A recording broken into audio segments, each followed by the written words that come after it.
Bonjour à tous, bienvenue dans cet atelier qui est consacré aux enjeux multiples de la donnée dans le processus BIM. Chez Mezzoteam, nous avons toujours mis la donnée au cœur de nos solutions. Alors historiquement, en fait, en tant que métadonnées associées aux différents documents, et puis depuis une dizaine d'années, directement au travers de la maquette et de ses différentes propriétés. Voilà, je suis Emmanuel Netter de Mezzoteam et je suis là simplement pour passer le bâton à Olivier Durier, donc qui est chef de produit chez Mezzoteam et qui est en charge en fait de tout ce qui est outils BIM, solutions BIM. Alors, tout d'abord, Olivier, est-ce que tu peux nous rappeler rapidement en fait quels sont les éléments qui portent des données dans un CDE? Bonjour à tous. Alors pour commencer, une petite précision sur ce qu'on entend nous donner au cœur des processus BIM. Dans Mezzoteam, on parle de conteneurs d'information, comme le décrit la norme en fait ISO 19650. Ces conteneurs d'information vont véhiculer l'information du projet en fait tout au long du cycle de construction. Ils vont prendre la forme de formulaires et de fichiers, comme vous pouvez le voir. Et chacun de ces conteneurs en fait va véhiculer de la donnée qui va être exploitée sur le projet. Donc ça c'est le premier point. Si je fais un détail de ce qu'on entend par formulaire et fichier déjà, alors les formulaires vont permettre en fait de parler un langage commun, de structurer et d'organiser les informations en codifiant l'intégralité des données du projet. Dans notre vision, nous, on n'est pas un système où on dépose en vrac des données et on recherche de la donnée inerte et sans vie. Toute l'information du projet en fait est codifiée et organisée envers tous les acteurs. Au travers de ces formulaires, on va avoir plusieurs avantages. On va pouvoir créer des ensembles de fichiers. Alors, généralement, on partage rarement une donnée seule, mais on partage souvent des ensembles de données. Donc là, dans un formulaire qui représente une maquette, je vais y déposer par exemple la maquette native et la maquette au format IFC. Ça va permettre également, ces formulaires, d'automatiser les processus, donc que ce soit de contrôle, de validation ou de partage de l'information envers les différents acteurs du projet. Bien entendu, on a la possibilité avec les formulaires de gérer des versions. Donc l'intérêt, c'est de garder un historique en fait, et une traçabilité de tout ce qui a été réalisé sur votre projet, d'être certain de travailler sur des versions à jour de vos maquettes notamment, et aussi d'assurer le suivi de l'avancement de la production. Et ça, c'est une chose essentielle aussi dans la gestion des projets de construction. Un point important qui est un peu dans notre ADN depuis toujours, c'est la partie sécurité des données, la gestion des droits, l'accès à la confidentialité de vos données. Au travers de Mezzoteam et de ses formulaires, on va pouvoir piloter finement cette gestion de droits, assurer qui a le droit de mettre à jour l'information, qui a le droit de la consulter, en automatisant en fait tous ces processus. Et puis un point sur la vie d'un formulaire. Un formulaire, il a une vie, il suit un cycle. Et puis il y a des acteurs qui vont réaliser des actions dessus, qui vont modifier la donnée, qui vont la consulter. Et bien toute cette information en fait va être tracée dans le journal d'activité en fait de ces formulaires et on va pouvoir remonter le fil du temps pour savoir ce qui s'est passé sur cette information. Et bien entendu un point essentiel qui est la possibilité en fait de créer des relations entre ces formulaires. Alors la première relation qu'on connaît, c'est les assemblages de modèles, de maquettes, qui vont permettre d'assurer différents processus comme la synthèse architecturale, la synthèse technique. Mais pas que, on va aussi pouvoir créer des relations entre des versions de maquettes et les livrables 2D qui y sont associés. Et puis comme vous pouvez le voir sur la copie d'écran, je fais un petit clin d'œil à mon collègue au fond, la possibilité de créer des dossiers de livrables avec la nouvelle fonctionnalité qu'on a mis en œuvre et qui facilite en fait le travail des utilisateurs puisqu'ils vont avoir une vision de ce qui est à jour, obsolète dans ces dossiers de livrables et ils vont pouvoir comparer toute cette information entre les différentes versions. Et puis un dernier point, essentiel aussi, Mezzoteam c'est un outil ouvert et il est connecté avec différents outils des environnements de production des clients. Et bien au travers de Mezzoteam, on va pouvoir faciliter les échanges, et au travers des formulaires notamment, les échanges avec les différents environnements de production et les API qui sont disponibles. Alors on a parlé de formulaires et de fichiers, mais bon, ce qui nous intéresse aussi, c'est tout ce qui concerne la donnée BIM. Alors, la première donnée BIM qu'on peut renseigner, c'est d'un point de vue de la maîtrise d'ouvrage, tout ce qui va être données contractuelles, tout ce qui est exigence du projet, qui va être partagé comme tout type d'information dans le système et qui va être partagé à l'ensemble des acteurs pour suivre un peu ce qui est nécessaire de réaliser en fait sur votre projet. Le deuxième point, c'est toute la partie données extraites de vos fichiers et notamment des maquettes. Donc là, on est plus sur de la donnée BIM qui vont prendre plusieurs formes, enfin au moins deux, une donnée géométrique et une donnée alphanumérique. D'un point de vue de la maîtrise d'ouvrage, la donnée géométrique va permettre à la maîtrise d'ouvrage de s'approprier le projet avec les visuels qui sont générés sur la maquette. Et ça va leur permettre aussi d'assurer la communication avec les non-professionnels, donc les futurs usagers ou citoyens qui vont utiliser l'ouvrage réalisé. D'un point de vue de la maîtrise d'œuvre, eh bien, les données géométriques vont permettre de vérifier le niveau de développement des objets. Donc ça, à toutes les étapes en fait, du cycle de construction. Et bien entendu, ça va permettre de détecter les interférences et les problèmes sur les maquettes, ce qui va permettre de limiter les interventions sur le chantier et donc optimiser les coûts de votre production. Pour la partie alphanumérique, pour la maîtrise d'œuvre notamment, ça va leur permettre d'intégrer et de simuler et vérifier plusieurs scénarios qui pourraient déposer dans Mezzoteam, avec notamment la possibilité donc d'extraire toutes les quantités et les informations associées aux maquettes. Et bien entendu, ça va leur permettre aussi de contrôler le niveau d'information des objets de la même manière qu'on va vérifier le niveau de développement.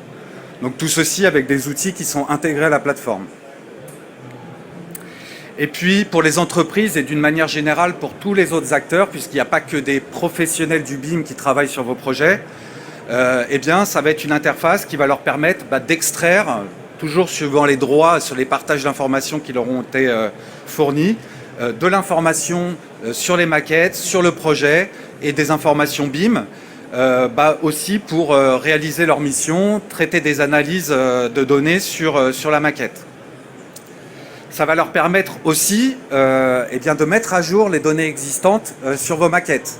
Donc on va avoir la capacité, au travers de Mezzoteam, de mettre en relation par exemple vos objets BIM avec la documentation du projet qui a été déposée également sur Mezzoteam. Et bien entendu, et ça je vous le présenterai par la suite, on va avoir un besoin aussi d'enrichissement de la donnée, puisque toute l'information ne provient pas des maquettes, et qu'il y a un certain nombre d'informations comme des données de planification par exemple, qui vont être intégrées à votre référentiel et qui vont être associées aux objets de la maquette, mais qui ne proviennent pas forcément des maquettes de production. Alors ça, c'était un premier détail. Donc si je devais un peu résumer tout ça, voilà, chez nous ne parlons pas exclusivement de données BIM et de maquettes. On parle d'un environnement de données commun qui va permettre en fait à n'importe quel acteur, qu'il soit professionnel du BIM, spécialiste, maîtrise d'ouvrage, entreprise, de collaborer sur la plateforme, d'échanger de l'information et d'assurer leur mission. Alors pour nous, ça passe par une relation étroite entre deux référentiels, donc le référentiel qu'on a appelé CDE et le référentiel BIM. Le référentiel CDE, c'est les conteneurs qui vont véhiculer les maquettes, mais je vous ai montré tout à l'heure sur une slide que dans le référentiel BIM aussi, on va rattacher des éléments qui sont aussi dans le référentiel CDE, et notamment tout ce qui concerne la documentation. Donc cette relation étroite est pour nous un lien très important pour assurer tous les processus de collaboration sur un projet.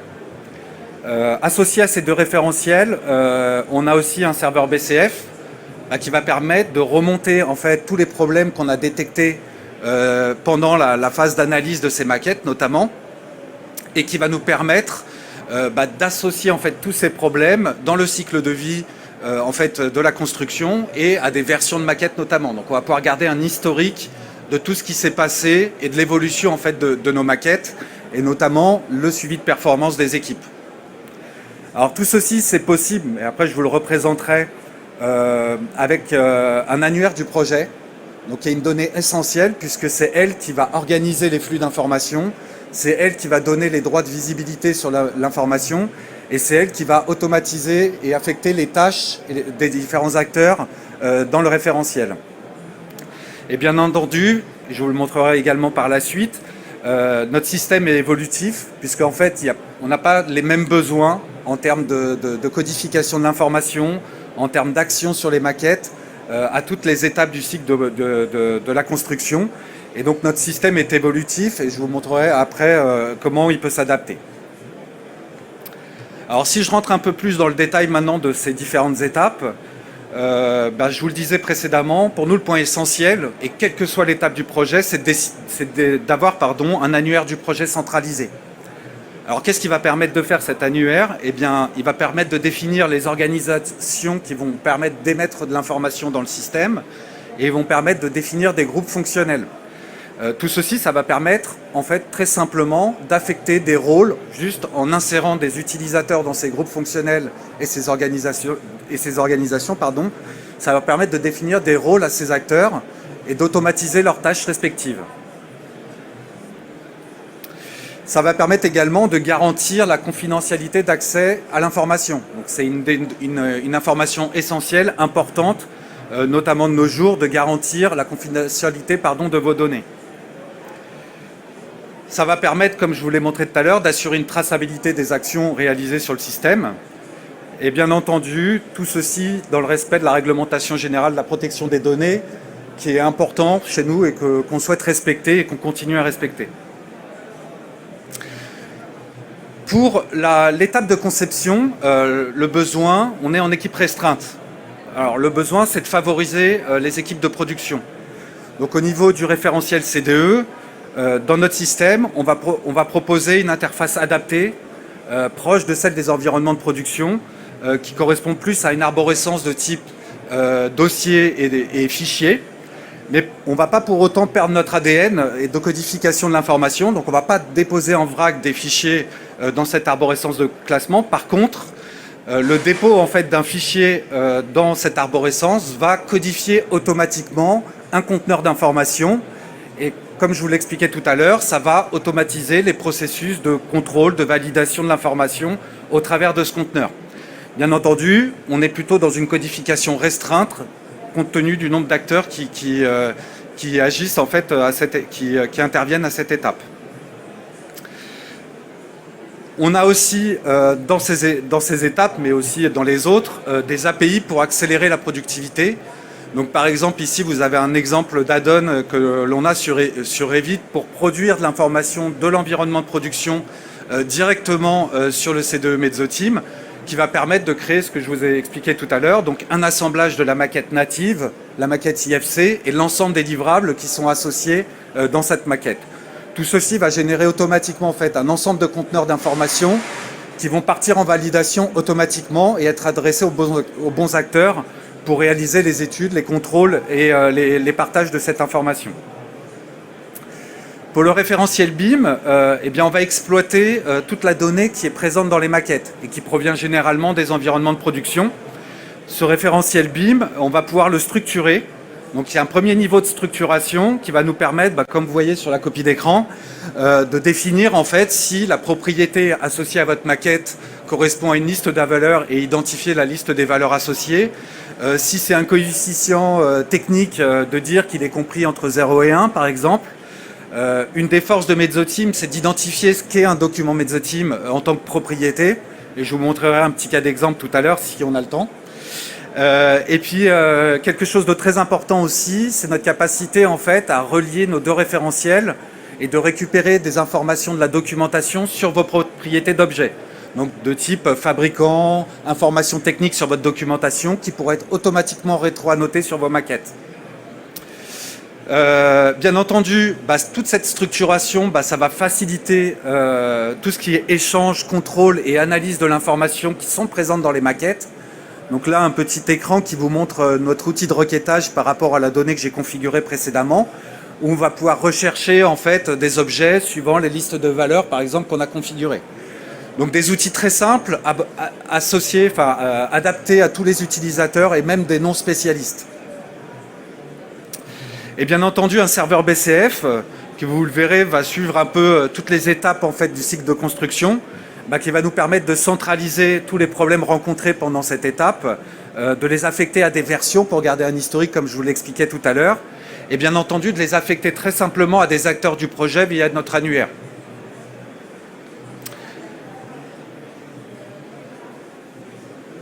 Pour la partie réalisation, l'une des contraintes qu'on rencontre généralement, c'est d'incorporer dans ces étapes-là toutes les entreprises et tous les acteurs, et ils sont généralement très nombreux. Donc l'idée de Mezzoteam, c'est de rapatrier, de faire travailler ensemble, de collaborer tout le monde. Donc là, ça va passer pour nous par une codification de l'information qui est forcément un peu plus élaborée. Pourquoi ? Parce qu'il y a une masse d'informations qui va être véhiculée pendant cette étape, et qu'il est obligatoire de correctement la structurer pour pouvoir la diffuser et la partager au même titre qu'on partagerait des maquettes en phase conception. On va aussi avoir des workflows, et là je pourrais vous présenter ma collègue qui pourrait vous présenter des workflows à ces étapes de réalisation qui vont intégrer ces nombreux acteurs et qui vont intégrer aussi des automatisations et des flux et des échanges avec d'autres outils. Alors quel genre d'outils ? Par exemple, on a un certain nombre de connecteurs avec tout ce qui est de bureau de contrôle qui, au travers de nos circuits de validation, va transmettre l'information, donc des fichiers, des plans, toute information qui est présente dans le CDE à ces entreprises qui vont être intégrées automatiquement en fait, via ces connecteurs dans leurs outils internes avec les tâches associées qui leur sont affectées. Et depuis leur outil, ils vont apposer leur visa qui va remonter automatiquement dans Mezzoteam. Donc on va éviter toutes les opérations manuelles de téléchargement de fichiers et on va automatiser en fait les échanges d'informations. Un autre outil, c'est tout ce qui est partie suivi de chantier. J'ai mon collègue aussi qui est dans le coin qui s'occupe de ça. Et d'ailleurs à ce sujet, on a un webinaire le 20 avril sur la partie suivi de chantier que je vous propose de suivre parce qu'elle est très intéressante. Et bien de la même manière, on va automatiser au travers de nos circuits de validation à un certain état de validation des plans, l'envoi de ces informations dans les outils de suivi de chantier sur lesquels on va pouvoir faire des visites de chantier, des plans de contrôle associés à toutes ces informations et remonter tous les rapports automatiquement dans Mezzoteam. Donc tous ces flux de données sont possibles au travers des formulaires, de la codification de l'information et des données qu'on peut échanger. Pour le référentiel BIM, alors je vais avancer puisqu'il me reste 5 minutes, des tableaux de bord qui vont permettre de maîtriser l'avancement de la production. Pour le référentiel BIM, l'important va être d'ajouter des propriétés au référentiel. Comme je vous l'expliquais, il y a beaucoup de données qui ne proviennent pas des maquettes, donc il va falloir centraliser, synthétiser en fait toute cette information dans notre référentiel.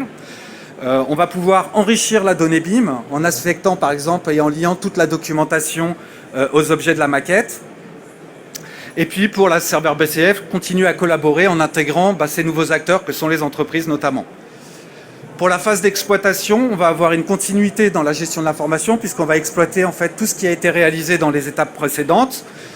Mais on va avoir aussi un besoin de maintien à jour des maquettes notamment puisqu'il va y avoir des travaux de rénovation ou autres.